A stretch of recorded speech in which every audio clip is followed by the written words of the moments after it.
بسم اللہ الرحمن الرحیم الحمد للہ رب العالمین والصلاة والسلام علی اشرف الانبیاء والمرسلین وعلی آلہ واصحابہ اجمعین ومن تبعہم باحسان الى یوم الدین اما بعد فاعوذ باللہ من الشیطان الرجیم بسم اللہ الرحمن الرحیم یا ایہا الذین آمنوا اتقوا اللہ حق تقاتہ ولا تموتن الا وانتم مسلمون يا أيها الناس اتقوا ربكم الذي خلقكم من نفس واحدة وخلق منها زوجها وبث منهما رجالا كثيرا ونساء واتقوا الله الذي تساءلون به والأرحام إن الله كان عليكم رقيبا يا أيها الذين آمنوا اتقوا الله وقولوا قولا سديدا يصلح لكم أعمالكم ويغفر لكم ذنوبكم ومن يطع الله ورسوله فقد فاز فوزا عظيما أما بعد فأعوذ بالله من الشيطان الرجيم بسم الله الرحمن الرحيم لا خير في كثير من نجواهم إلا من أمر بصدقة أو معروف أو إصلاح بين الناس ومن يفعل ذلك ابتغاء مرضات الله فسوف نؤتيه أجرا عظيما.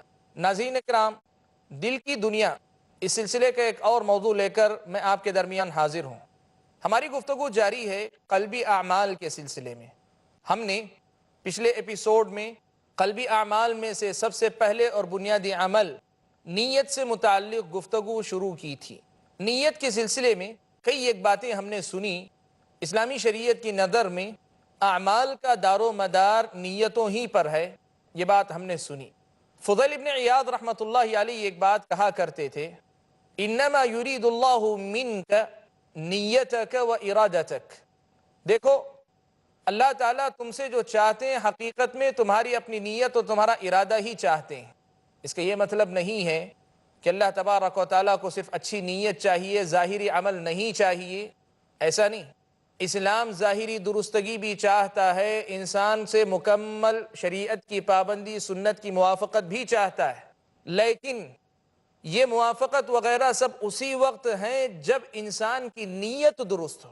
نیت درست نہ ہو تو ظاہری درستگی کوئی معنی ہی نہیں رکھتی. یہ پیغام فضیل ابن عیاض رحمۃ اللہ علیہ دینا چاہتے ہیں. ناظرین اکرام، نیت کی اہمیت کے سلسلے میں ہم نے کافی کچھ باتیں سنی. اب ذرا ہم اس مسئلے کی تفصیلات میں جاتے ہیں کہ یہ جو قلبی عبادت ہے، یہ جو دل کا ایک عظیم عمل ہے، نیت جسے ہم کہتے ہیں، اس کی تفصیلات میں شریعت نے ہم کو کیا باتیں بتائی ہیں، کیسے ایک شخص اس عبادت کو اچھی طریقے سے انجام دے سکتا ہے. اس سلسلے میں سب سے پہلی بات ہم یہ سمجھیں کہ نیت کا معنی قصد القلب ہے، دل کے ارادے کو کہتے ہیں. آدمی دل سے جس چیز کا ارادہ کرے اس کو نیت کہتے ہیں. اور شریعت کی نظر میں نیت جو کہا گیا ہے، اس کے دو معنی عام طور پر ہیں، یا دو قسم کے استعمال اس کے ہوتے ہیں. ایک استعمال فقہا کے پاس ہوتا ہے اور دوسرا استعمال عام شریعت کے ابواب میں ہوتا ہے. فقہا کے پاس جس نیت کا تذکرہ آتا ہے وہ نیت اعمال کی حیثیت متعین کرنے والی نیت ہوتی ہے. مثال کے طور پر 2 رکعت نماز آپ ادا کر رہے ہیں، یہ فرض ہے کہ سنت ہے؟ یہ کون سی نماز ہے؟ 4 رکعت اگر آپ ادا کر رہے ہو تو یہ ظہر ہے کہ یہ عصر ہے؟ عبادت کی حیثیت متعین کرنے والی جو نیت ہوتی ہے، یہ نیت وہ ہے جس سے متعلق فقہا گفتگو کرتے ہیں. اور نیت کا جو دوسرا استعمال ہے وہ ہے آپ جو کام کر رہے ہیں یہ کام کس کے لیے کر رہے ہیں. یہ کام خالصتاً اللہ کے لیے ہے، یہ کام اللہ کے لیے اور ساتھ میں ریاکاری بھی ہے، یا پھر یہ کام صرف ریاکاری کے لیے ہے، یا پھر یہ کام اللہ کے لیے ہے، ریاکاری تو نہیں ہے لیکن ساتھ میں دنیا کے کچھ دوسرے اغراض و مقاصد بھی داخل ہیں. تو یہ جو حصہ ہوتا ہے کہ عمل کس کے لیے کیا جا رہا ہے، یہ نیت کا دوسرا استعمال ہے جو شریعت میں پایا جاتا ہے. اور شریعت میں نیت دونوں قسم کے معنوں میں استعمال ہوئی ہے اور دونوں قسم کے معنی اس میں مراد ہیں. اب نیت کا جو پہلا حصہ ہے، یہ بات ہم ذہن میں رکھیں کہ عمل کے لیے نیت شرط ہے. روزے کے لیے نیت ضروری ہے، آپ کی نماز کے لیے نیت ضروری ہے. نیت ہی سے آپ کا کام عبادت میں تبدیل ہوتا ہے، ورنہ بغیر نیت کے کام ہو جاتا ہے وہ عبادت میں شمار نہیں ہوتا. آپ کی کوئی نیت نہیں، عبادت کی نیت نہیں ہے، آپ تکبیر تحریمہ سے لے کر سلام پھیرنے تک امام کے ساتھ جڑے رہیں، یہ آپ کی نماز نہیں ہوئی۔ نیت ضروری ہے آپ کے عمل کو عبادت میں بدلنے کے لیے۔ اسی لیے اہل علم یہ مسئلہ ہمیشہ بتاتے ہیں کہ آدمی جو ہے وضو کرتا ہے کبھی ٹھنڈک حاصل کرنے کے لیے، گرمی کی شدت میں آ کے وضو کرتا ہے ٹھنڈک حاصل کرنے کے لیے، اس وضو سے وہ آدمی نماز نہیں پڑھ سکتا جب تک کہ اس کی نیت پاکی حاصل کرنے کی نہ ہو۔ ہاں، پاکی حاصل کرنے کی نیت سے کرتا ہے، ساتھ میں یہ بھی ہے کہ ساتھ میں ٹھنڈک بھی ہو جائے گی، اسلامی شریعت کی نظر میں یہاں کوئی فرق نہیں پڑتا، اس لیے کہ عبادت کی جو نیت آنی چاہیے تھی، عمل کے لیے پاکیزگی کی جو نیت آنی چاہیے تھی وہ تو آ ہی گئی ہے، تو یہاں فرق نہیں پڑتا ہے۔ تو کہا نیت عمل کو عبادت میں تبدیل کرنے والی ہے، یہ نیت ضروری ہے۔ یہ وہ استعمال ہے جو فقہا کے پاس عام ہے۔ فقہا جس معنی میں استعمال کرتے ہیں یہ وہ معنی ہے کہ نیت کے ذریعے آپ کا عمل عام عمل سے عبادت میں منتقل ہوتا ہے، عبادت میں منتقل ہوتا ہے، عبادت کے دائرے میں داخل ہوتا ہے۔ یہ نیت اعمال کے لیے ضروری ہے۔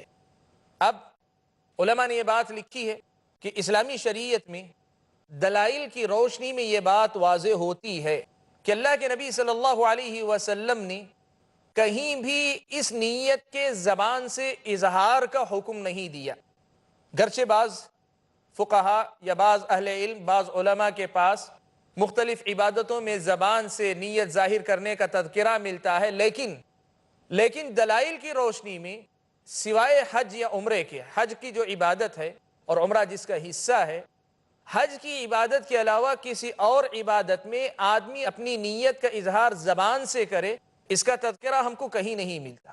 یعنی یوں سمجھیے کہ یہ نیت خالصتاً صرف دل کا عمل ہے، یہ خالصتاً دل کی عبادت ہے، چاہے وہ فقہی اصطلاح میں ہو، فقہ کے باب میں ہو، مسائل کے باب میں ہو، تب بھی یہ خالصتاً دل کا عمل ہے، سوائے حج کے کہ حج میں دل کی نیت ہے اور ساتھ میں زبان سے اس کا اظہار کرنا ہے، اللہم لبیک حجن، اللہ تعالیٰ حج کی نیت کرتے ہوئے میں حاضر ہوں۔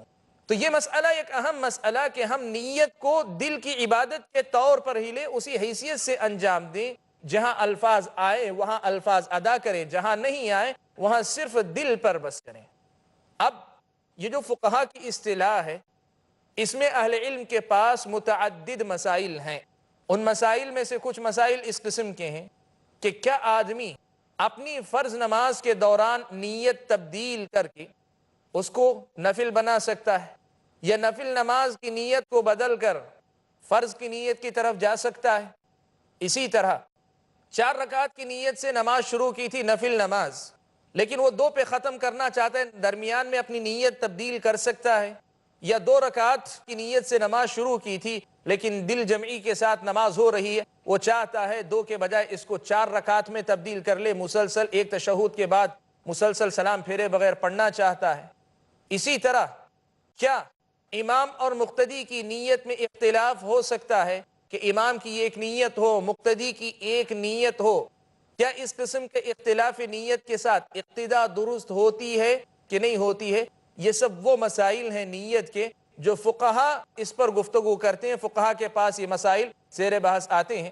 ہم ان مسائل کی تفصیل میں نہیں جائیں گے، البتہ ایک مسئلے کی وضاحت ضروری سمجھیں گے، وہ یہ کہ اختلاف نیت کے ساتھ اقتداء کا جو مسئلہ ہے وہ مسئلہ جائز ہے۔ یعنی آدمی ظہر کی نماز نہیں پڑھا، کسی وجہ سے عصر کی نماز تک پہنچ پایا، سفر سے لوٹا، مسجد میں داخل ہوا، عصر کی جماعت ہو رہی ہے، امام عصر کی نیت کے ساتھ نماز پڑھا رہا ہے، مقتدی ظہر کی نیت کر کے اس کے پیچھے نماز پڑھ سکتا ہے کہ نہیں پڑھ سکتا؟ تو صحیح بات یہ ہے کہ وہ نماز پڑھ سکتا ہے، اختلاف نیت کا اثر نہیں ہوگا۔ اور یہ بھی کہ اگر ایک آدمی نفل کی نیت سے نماز پڑھا رہا ہے، اس کے پیچھے آپ فرض پڑھیں، ایسا ہو سکتا ہے۔ حضرت معاذ بن جبل رضی اللہ تعالیٰ عنہ اللہ کے نبی صلی اللہ علیہ وسلم کے ساتھ نماز پڑھتے تھے، پھر آ کر اپنے محلے کی یا اپنے جو آبادی تھی قبیلے میں امامت کیا کرتے تھے، اور لوگ ان کی اقتداء میں فرض نماز پڑھا کرتے تھے۔ حضرت معاذ کی پہلی نماز فرض ہو چکی نبی اکرم صلی اللہ علیہ وسلم کے ساتھ، پھر اپنے قبیلے کی امامت کرتے تھے، ان کی نیت نفل کی ہوتی، مقتدیوں کی نیت فرض کی، نماز ان کی صحیح ہوتی تھی۔ اللہ کے نبی صلی اللہ علیہ وسلم کو معلوم تھا یہ مسئلہ، آپ نے اسے برقرار رکھا۔ رہی یہ بات کہ امام فرض کی نیت میں ہو، مقتدی نفل کی نیت سے پیچھے پڑ لے، آپ جانتے ہیں نبی اکرم صلی اللہ علیہ وسلم نے یہ مسئلہ سمجھایا، سکھلایا کہ اگر کوئی آدمی، آپ صلی اللہ علیہ وسلم منا میں نماز فجر سے فارغ ہوئے، آپ نے دیکھا بالکل آخری حصے میں دو آدمی بیٹھے ہوئے ہیں جنہوں نے جماعت کے ساتھ نماز نہیں پڑھی، آپ نے دونوں کو بلایا، ان پہ کپ کپی تاری تھی۔ اللہ کے نبی نے پوچھا تم نے نماز کیوں نہیں پڑھی؟ انہوں نے کہا اللہ کے نبی ہم اپنے ٹھکانے پر نماز پڑھ چکے تھے، پھر اس کے بعد آپ کے پاس آئے تھے۔ اللہ کے نبی نے فرمایا کہ جب تم اپنی جگہ اپنے ٹھکانے پہ نماز پڑھ لو، پھر تم ایسی کسی مسجد میں آؤ جہاں با جماعت نماز ہو رہی ہے، فصلیٰ معہم، تو ان کے ساتھ تم نماز پڑھ لو، اس لیے کہ وہ تمہارے لیے نفل ہو جائے گی۔ تو مقتدی کی نیت نفل کی ہو، امام کی فرض کی ہو، ایسا نبی اکرم صلی اللہ علیہ وسلم کی خود زندگی سے ثبوت ملتا ہے۔ تو اختلاف نیت کے ساتھ اقتداء کی یہ جو مثالیں ہیں میرے اور آپ کے سامنے اس مسئلے کو واضح کرتے ہیں کہ نیت کے اختلاف کے ساتھ نماز ہو سکتی ہے۔ ناظرین، نیت کا جو فقہی پہلو ہے اس سے متعلق مختصر سی روشنی ہم نے آپ کے سامنے ڈالی۔ رہی بات اس موضوع کا دوسرا جو پہلو ہے اس کو ہم ایک بریک کے بعد سنیں گے۔ تب تک کے لیے السلام علیکم ورحمۃ اللہ وبرکاتہ۔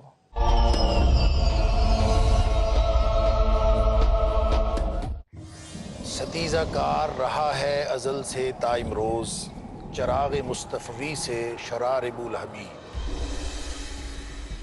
ازل سے جاری ہے ایک فکری و عملی کشمکش، الہادی گمراہیوں کے اندھیرے ہیں ایک طرف اور اسلام کی روشنی ہے دوسری طرف۔ اللہ ولی الذین آمنوا یخرجہم من الظلمات الی النور، اللہ دوست ہے اہل ایمان کا، نکالتا ہے ان کو ان اندھیروں سے نور اسلام کی طرف۔ الحاد کہتے کس کو ہے؟ الحاد کی تاریخ اور اس کے اسباب و عوامل کیا ہیں، اس کے نتائج اور عملی مظاہر کیسے معلوم ہو اور کیسے پہچان ہو نور اسلام کی؟ دیکھیے ہمارا پروگرام الحاد اور اسلام۔ جانیے کس قدر بنیادی سچائی اور مضبوطی کے ساتھ تاریک دلوں کو روشن کر رہا ہے اللہ کی وحدانیت کا پیغام، الحاد اور اسلام۔ آج رات 9:30 بجے اور دوبارہ صبح 7 بجے انڈیا میں peace T V Urdu per.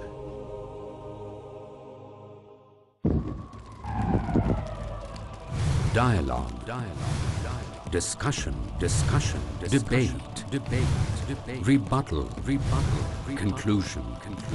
Eliminate misconceptions about religion. Get enlightened. Witness Dr. Zakir Naik in a battle of words in Crossfire. ہر اتوار رات 8:30 بجے اور دوبارہ صبح 8:30 بجے انڈیا میں پیس ٹی وی اردو پر۔ A man of character and faith in Allah. How did your journey begin? I could have dreamt of becoming the best doctor in the world. But the turning point in my life was when I met Sheikh Ahmed Didat. With outstanding dedication. I've dedicated myself fully, honorary, voluntary, for the sake of spreading the message of peace. With extraordinary determination. Was there any planning involved? There was no planning from my side, it was planning from God's side. With crystal clear vision. Besides being a good Muslim, it's the duty of a Muslim that they should spread the message of peace throughout the world. Watch Dr. Zakir striving with excellence the impeccable journey in life as he surmounts and overcomes challenges and threats in the way of spreading the truth of Islam worldwide. In Dr. Zakir, his story. اگلا programme پیس T V Urdu پر۔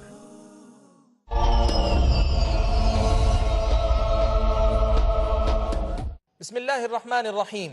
ناظرین کرام، break کے بعد ہم لوگ واپس لوٹے ہیں۔ بریک پر جانے سے پہلے ہم لوگ گفتگو کر رہے تھے نیت کی تفصیلات پر۔ ہم نے آپ کے سامنے رکھا کہ نیت کے دو استعمال ہیں۔ ایک نیت تو ہوتی ہے عبادت کی حیثیت متعین کرنے کہ یہ عبادت کون سی ہے، اور دوسری ہوتی ہے عبادت کا مقصود متعین کرنے کے لیے کہ عبادت سے آدمی چاہتا کیا ہے۔ عبادت کی حیثیت متعین کرنے کا جو پہلو تھا اس پر بہت ہی مختصر الفاظ میں ہم نے اب تک آپ کے سامنے گفتگو کی، لیکن نیت کا جو دوسرا پہلو ہے کہ اس عبادت کا مقصود کیا ہے، اس اعتبار سے نیت کے کچھ مسائل ہیں جن کا جاننا ہم اور آپ کے لیے ضروری ہے۔ یہ مسئلہ یاد رکھیں کہ اچھے کام بھی اگر نیت کے ساتھ کیے جائیں گے اللہ کے پاس ثواب کے مستحق بنائیں گے ہمیں، اور بغیر نیت کے ایسے ہی کر لیں تو وہ ثواب کے مستحق نہیں بنیں گے۔ قرآن مجید کی اس آیت میں جو آج کی مجلس کی شروعات میں نے آپ کے سامنے پڑھی، اللہ تبارک و تعالیٰ نے فرمایا لا خیر فی کثیر من نجواہم الا من امر بصدقۃ او معروف او اصلاح بین الناس ومن يفعل ذلك ابتغاء مرضات اللہ فسوف نؤتیہ اجرا عظیما۔ اللہ نے فرمایا کہ یہ لوگ جو سرگوشیاں کرتے ہیں ان میں سے بہت سی سرگوشیوں میں کوئی خیر نہیں کہ سوائے اس آدمی کی سرگوشی کے جو آدمی من امر بصدقہ، صدقہ کرنے کا حکم دیتا ہے، او معروف یا کسی نیکی کے کرنے کا حکم دیتا ہے، او اصلاح بین الناس یا لوگوں کے درمیان اصلاح کا حکم دیتا ہے، تو اس میں خیر ہے۔ لیکن اللہ نے کیا کہا؟ اس پر اجر کا وعدہ نہیں کیا، کہا وَمَن يَفْعَلْ ذَلِكَ ابْتِغَاءَ مَرْضَاتِ اللَّهِ فَسَوْفَ نُؤْتِيهِ أَجْرًا عَظِيمًا، جو اس میں اللہ تعالیٰ کی مرضی چاہتا ہے، خوشنودی چاہتا ہے، تو ہم اسے بہت بڑا اجر دینے والے ہیں۔ اہل علم نے، حافظ ابن رجب حنبلی رحمۃ اللہ علیہ نے اس آیت کو نقل کر کے اس مسئلے کو سمجھایا کہ خیر کے بہت سارے کام خیر ہو سکتے ہیں، لیکن ثواب دلانے والے اس وقت بنتے ہیں جب آدمی ان سے ثواب حاصل کرنے کی نیت کرے، وہ اس کو نیکی کی نیت سے انجام دے، ورنہ نیکی کی نیت نہ ہو تو بہت سے کام ویسے ہی کام ہوتے ہیں، جیسے بہت سے خدمت خلق کے کام ہیں، آدمی بس ویسے ہی خیر کے کام کے طور پہ انجام دیتا ہے، خدمت خلق کے باب سے انجام دیتا ہے، اسے جو ہے کچھ حاصل نہیں ہوگا، ثواب اس پر نہیں ملے گا۔ ہاں، اس سے اگر آدمی ثواب کمانا چاہتا ہے تب پھر اللہ تبارک و تعالیٰ کے پاس اسے اجر ملے گا۔ یہ اس موضوع کا سب سے پہلا نقطہ ہے۔ اب جس کام کو ثواب کی نیت سے انجام دینا ہے، اس کام کو انجام دینے کے سلسلے میں بندے کی کئی حالتیں ہو سکتی ہیں۔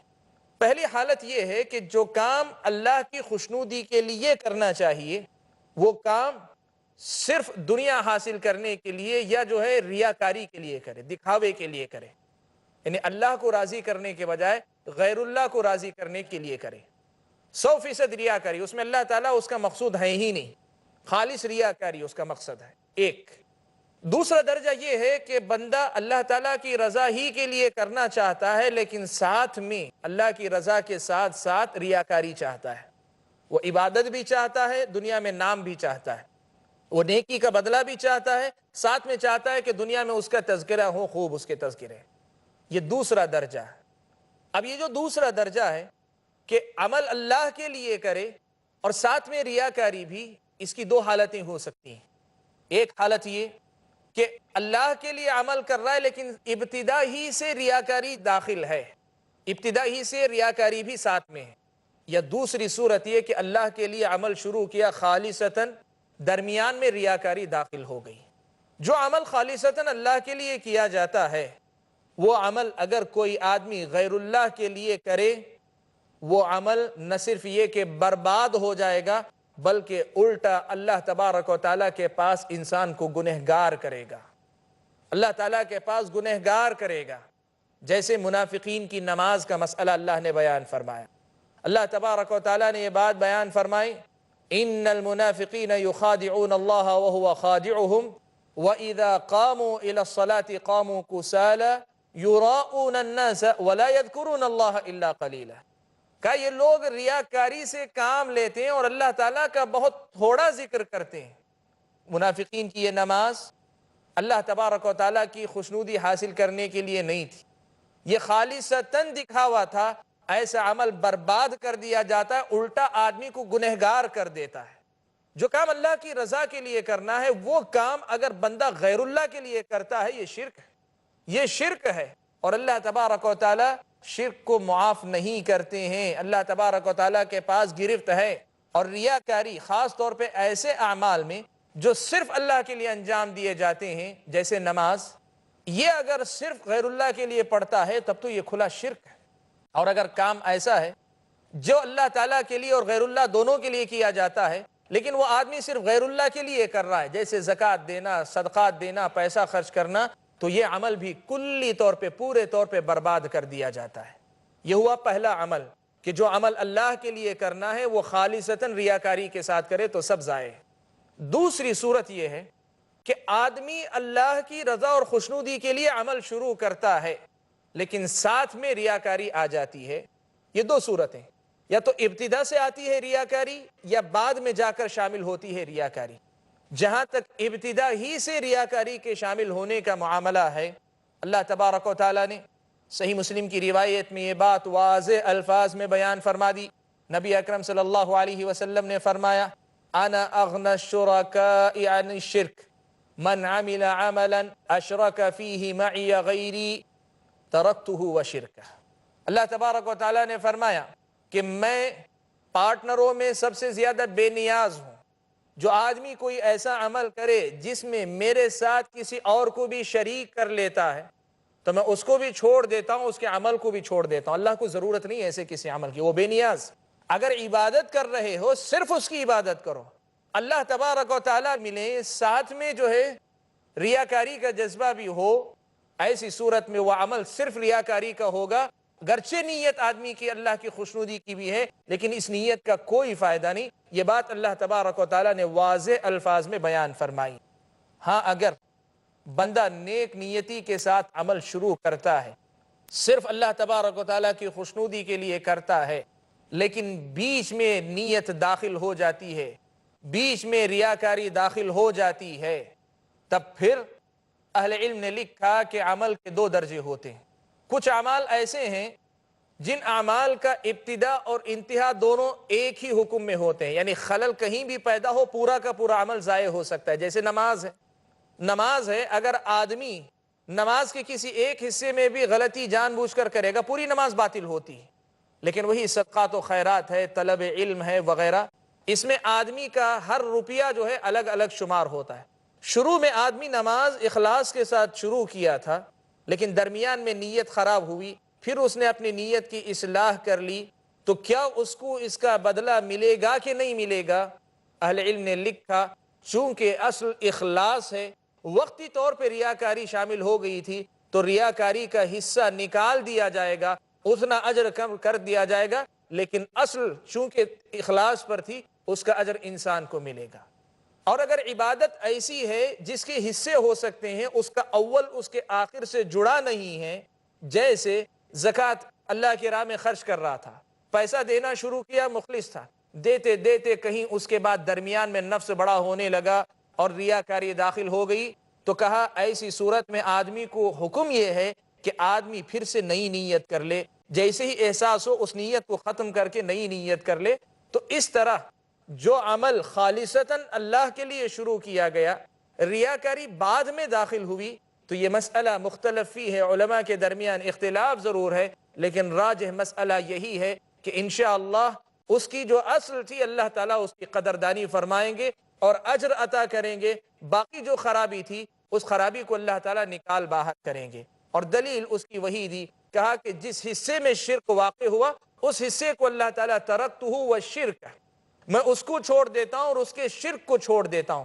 تو عمل چونکہ خالص تھا اور عمل کے ایک حصے میں شرک واقع ہوا تھا تو اس شرک کو اللہ تبارک و تعالیٰ چھوڑ دیں گے، ورنہ جو اخلاص پر مبنی تھا وہ حصہ اللہ تعالیٰ قبول فرمائیں گے. اہل علم نے یہی مسئلہ راجح قرار دیا. ناظرین کرام، نیت کی جزئیات میں سے آخری مسئلہ یہ آتا ہے کہ آدمی کوئی نیکی خالص اللہ کے لیے کرتا ہے تو یہ تو نیکی ہی ہے، لیکن آدمی ایسا عمل کرتا ہے کہ وہ اللہ کی خوشنودی چاہتا ہے، ریاکاری نہیں کرنا چاہتا، لیکن ساتھ میں دنیا کا کوئی اور فائدہ بھی چاہتا ہے جو اسے ملنے والا ہے، ساتھ میں ملنے والا ہے، وہ بھی مقصد داخل کر لیتا ہے. جیسے جہاد میں جا رہا ہے، جہاد میں جا رہا ہے اللہ کی خوشنودی کے لیے، لیکن جہاد میں مال غنیمت ملتا ہے وہ بھی داخل کر لیتا ہے. یا حج پہ جا رہا ہے، حج عبادت کا سفر ہے لیکن سوچتا ہے ساتھ میں تھوڑی سی تفریح ہو جائے گی، کیا اس کا اثر ہماری نیتوں پر ہوگا، ہمارے اعمال ضائع ہوں گے؟ اس سلسلے میں اہل علم نے یہ بات لکھی ہے کہ انشاءاللہ اس کی وجہ سے عمل برباد نہیں ہوگا، لیکن جتنا حصہ نیت کا دوسری چیز سے جڑ جائے گا، یعنی حج کے سفر میں سیاحت کا جتنا جذبہ ہوگا یا جہاد کے معاملے میں جتنی نیت مال غنیمت کی ہوگی اتنا اجر اس کا کم ہو جائے گا، بقیہ حصہ اسے مل کر رہے گا. اور آخری جو معاملہ ہے وہ ہے آدمی عمل کر لیتا ہے، آدمی نیک نیتی کے ساتھ عمل کر لیتا ہے، اس کے بعد جا کر اس کی تعریف کی جاتی ہے، تو اس کا کیا معاملہ ہوتا ہے؟ آج کی اس ایپیسوڈ میں ہم لوگ یہیں رک جاتے ہیں. یہ جو مسئلہ ہے ہم لوگ اپنے اگلے ایپیسوڈ کی شروعات میں اس کو سنتے ہیں. تب تک کے لیے السلام علیکم ورحمۃ اللہ وبرکاتہ.